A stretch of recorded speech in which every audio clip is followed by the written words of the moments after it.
It's 1889. Europe is peaceful. Nothing bad is about to happen. Absolutely nothing.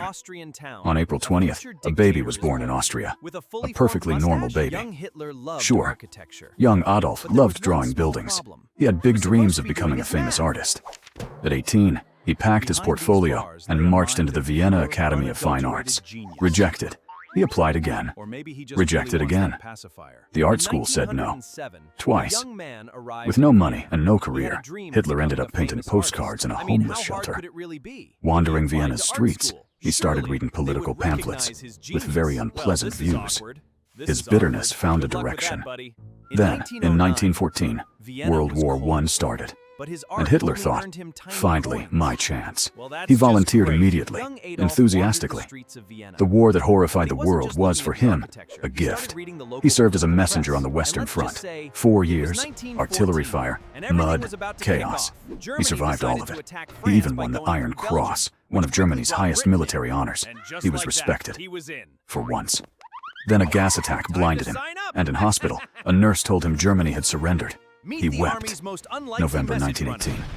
Germany surrendered. 4 years of war. 2 million Germans dead. And they lost. The Treaty of Versailles arrived. You lose your land, your military, and officially, you caused the whole war. Sign here. Hyperinflation hit so hard that people burned money for warmth. A loaf of bread cost millions of marks. Hitler returned to a Germany he didn't recognize. Defeated, humiliated, and absolutely furious about it. Germany's new government was a mess. Left and right were literally fighting in the streets. Hitler watched all of this and thought, I could fix this, which nobody stopped. In 1919, he attended a tiny meet of the German Workers' Party, 50 people, in a beer hall. Then he stood up to speak. The room went quiet. The man could give a speech. This was the beginning. The party grew fast. Hitler was extraordinarily good at telling angry people exactly what they wanted to hear. They renamed themselves the National Socialist German Workers' Party, thankfully shortened to the Nazi Party. Hitler designed the imagery himself. Flags, symbols, uniforms. The rejected art student was building history's most terrifying brand. He also built the SA, a private army of street thugs to intimidate anyone who disagreed. November 1923, Hitler walked into a Munich beer hall, fired a pistol at the ceiling, and announced a revolution. He declared the government overthrown. He had a plan. He did not have the army's cooperation. The next morning, thousands marched through Munich, flags flying, fully convinced this was the moment. They turned a corner. Police were waiting. Both sides stared at each other. Shooting broke out. 16 Nazis killed. Hitler dislocated his shoulder and fell. His followers scattered everywhere. Hitler ran and hid in a friend's attic. The great revolutionary was crouching in someone's house. 2 days later, police found him, arrested, charged with treason. Most people assumed that was the end. Wrong. The trial became a spectacle. Hitler gave speeches daily. Newspapers put him on the front page. Best PR of his life. The judge sentenced him to 5 years, the minimum, with possible early release. Germany's legal system was not at its finest. In prison, Hitler had a comfortable cell, visitors, fan mail, and flowers. He spent his time writing a book. Mein Kampf, My Struggle, sold millions of copies. The failed artist was now a best-selling author. He was released after 9 months. 9.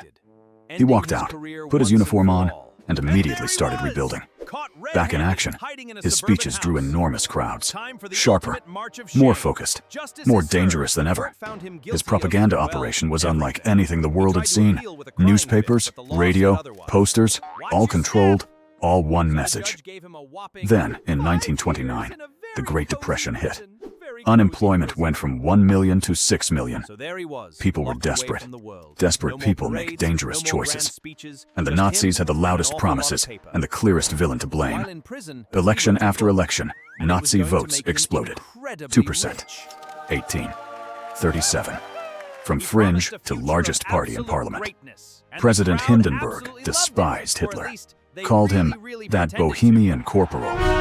His mustache drooped with contempt. He would hold out as long as he could, but the economy kept collapsing. The streets kept getting violent. Other parties couldn't govern. Hindenburg's advisors kept pointing at Hitler. Conservative politicians thought they were being clever. Appoint Hitler, surround him with sensible people, control him. This plan was catastrophically wrong. January 30th, 1933. Hindenburg, shaking with reluctance, appointed Hitler as Chancellor of Germany. The worst decision in history. Hitler got to work immediately. Within hours, papers signed, allies placed in key positions. Not one day wasted. 1 month later, the Reichstag, Germany's parliament building, caught fire. Hitler didn't need proof of who did it. He blamed the communists. Immediately. Dramatically. Before the smoke even cleared, he had the emergency he needed. The Reichstag Fire decree was signed the next day. Free speech, gone. Free press, gone. Right to a fair trial, gone. Then the Enabling Act passed, 444 to 94. Hitler could now pass laws without parliament. Democracy had voted itself out. All other political parties were banned. One by one, their offices closed and their leaders arrested. One-party state. Done. Even within his own party, Hitler moved ruthlessly. The SA, his own brown shirts, were getting too powerful.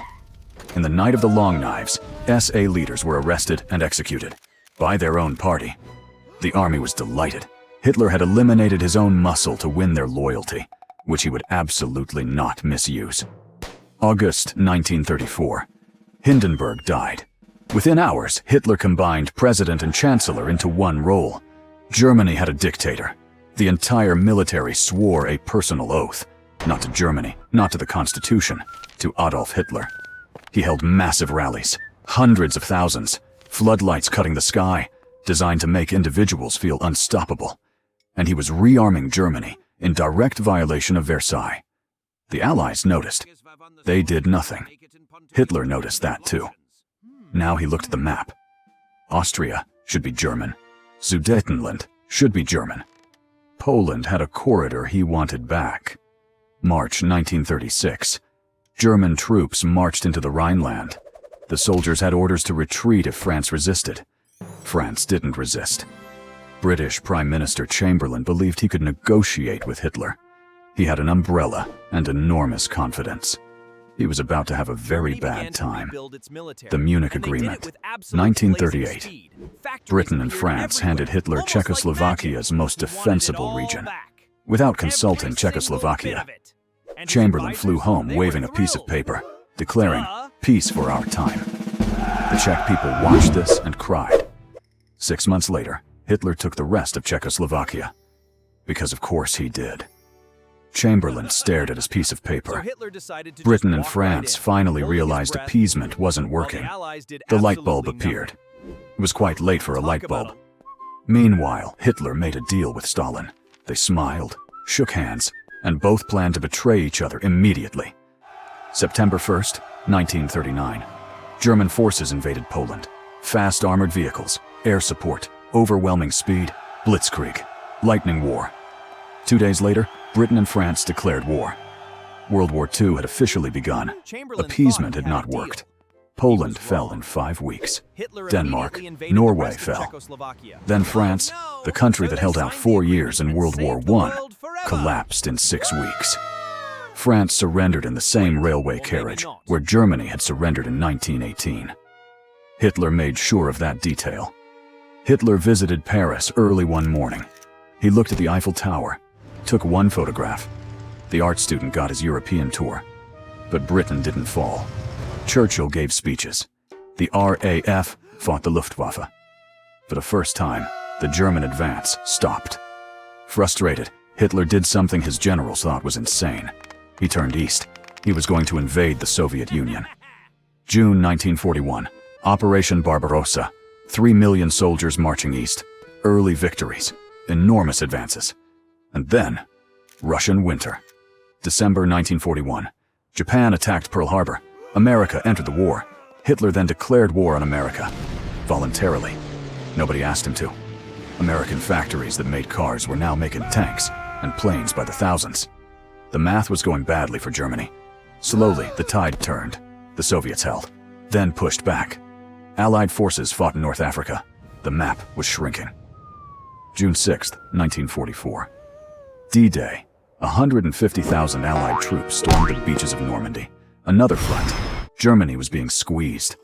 In his Berlin bunker, Hitler received bad news after bad news. Every map showed territory lost. He responded with rage and denial. Soviet forces reached Berlin in April 1945. The city was on fire. The end was close. April 30th, 1945. In a concrete bunker under Berlin, Adolf Hitler died. The war in Europe would end 8 days later. May 8th, 1945. VD Day. Streets across the free world erupted in celebration. The deadliest war in history. Over. The surviving Nazi leadership was put on trial at Nuremberg. For the first time, defeated leaders were held accountable for their crimes. 6 million Jewish people were systematically murdered, along with millions of others. The worst atrocity in modern history. Deliberately planned. Economic collapse. Desperation.